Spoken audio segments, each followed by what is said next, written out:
Homeless encampments popping up around Asheville continue to be a major problem. Tonight, News 13's Samir Nefsi spoke with one resident who fears for the safety of those at the camps because of the bear population.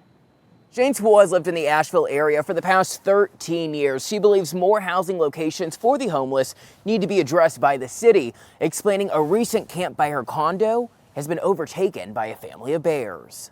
When I moved here in 2009, I mean, there were a few homeless people that we would see downtown, but it was nothing like it is now. It's been an ongoing issue in Asheville for years, the city's homeless population taking to areas within the city and creating sites just like this. You know, I'm a very compassionate person, and I want to be compassionate towards the homeless.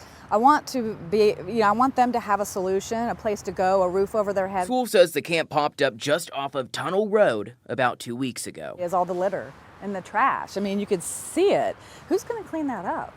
You know, it'll probably end up being the residents that live here. These pictures from Sewell show a tent and a makeshift restroom. While we were there, we spotted trash littering the ground, including syringes. And you see it all over Asheville. It is really piling up the trash and the debris, and it's not a pretty little mountain town anymore. It's becoming very trashy. But trash isn't the only problem. Sewell says the area is known to have bears. I worry about them being in the woods because there is a bear population here. And, you know, when there's a food source, the bears are going to find it. That's their natural instinct. And that instinct kicked in on Friday. And I saw 4 very large-sized bears having a heyday in the tent, outside the tent. They were clearly eating things. I mean, there's clearly a food source over here. Now, it's unclear if anyone was occupying the encampment or if it was abandoned. Sewell believes there should be more housing options for the homeless population. I just think more enforcement and more options for a place for them to go. Obviously, I know there's been some hotels converted into homeless shelters. I know a lot of veterans don't want to be inside. They're more comfortable outdoors. So perhaps we look into an outdoor campsite facility. Also leading initiatives to support additional housing, the executive director of Asheville Buncombe Community Christian Ministry, Reverend Scott Rogers. For them to be safe, we need to provide safe places. I asked if ABCCM would support an outdoor camping site. We're not in favor of camps because they're inherently unsafe. As for those bears, Sewell says they've been in the area for some time, adding one of them even has a tracking device on its neck, so it's not unheard of to have the bears in that specific area, but she still does believe it's dangerous for those encampment sites to just simply pop up. And we're learning more about the Democrats hoping to be the nominee for the 14th Congressional District. There are 5 of them right now. Tonight, voters had a chance to get to know them and ask them questions about their plans for Western North Carolina. News 13's Samir Nefsi asked them why they deserve your vote. Well, each person has a different reason for running. One thing they can all agree on is changing the way Western North Carolina is represented at a federal level, saying the Supreme Court's decision to strike down the newly drawn congressional and legislative maps is a step in the right direction.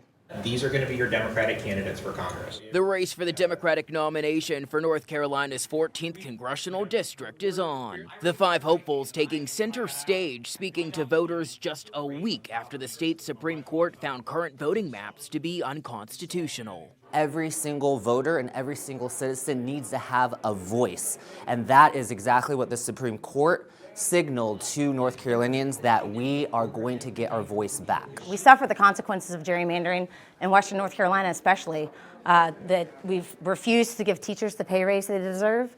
We have refused to expand Medicaid, and it leaves the bulk majority of our issues unaddressed because we don't have accountability with our elected officials. The Supreme Court's decision leaves both voters and candidates in limbo as to where district lines will now fall. That is still unknown. What we're focused on are the concerns and urgent issues of families across Western North Carolina. No matter where the district lines end up falling, those things are going to be the same. It's about the same game of getting on the ground, making sure that we're building bridges and tearing down fences. It's not going to be easy, regardless of what the map says. It's going to be tough.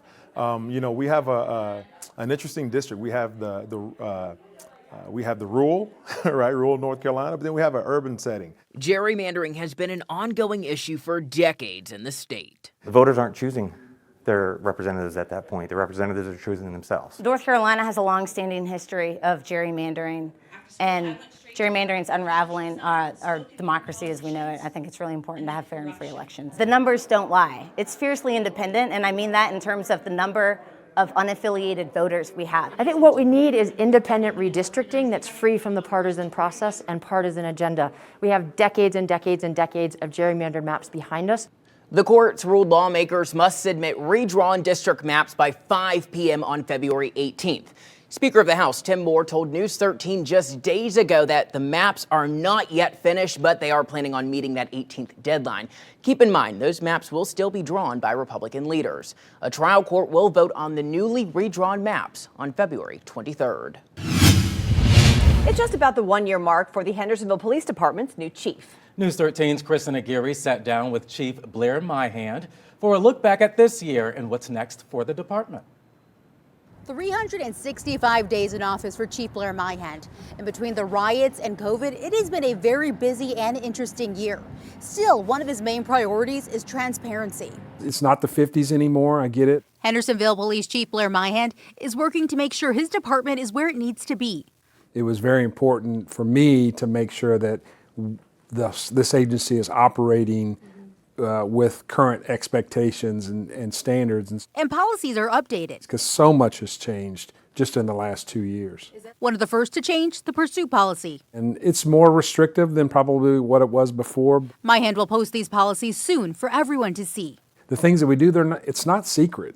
He started his monthly reports to showcase the police activity to the public. My hope is that I can continue to provide some sort of summary and some statistical facts that people can look at and just see what's going on here. Those reports for January show 223 traffic stops, 151 citations, 2 DWI arrests, and 115 motor vehicle crashes.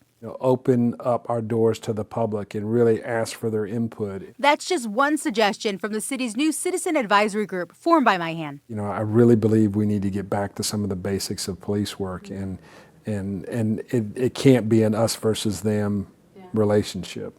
The Citizens Advisory Group is looking to heal that relationship. Myhand hoping that could bring in more job applicants. The biggest challenge is keeping my staff motivated. They're working more than they did in the past because of the shortages, and really keep them focused on why we're doing the job that we do, and try to tell them, like, there's an end in sight. We're going to get full staff. Right now, the department is down 3 sworn positions and 2 dispatchers, a less than 10% vacancy. Recruitment and retention has, I think, really been the toughest part. Myhand looking to transparency to make it easier. And so if I don't really work hard to see through other people's lenses, then I'm going to miss a lot. And I really want to make sure that we're serving the entire community. Now you can expect these reports monthly. February should be out by March 10th.